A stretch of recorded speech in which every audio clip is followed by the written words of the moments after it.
as much as possible, make plans together.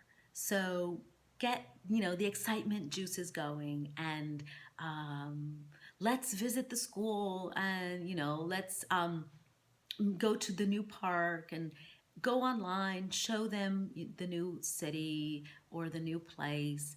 That's a little bit about, involving them in the process, but also making it fun and making it very light, as I say, because there are going to be hard parts of it. So, as much as possible, looking towards the future in a bright way.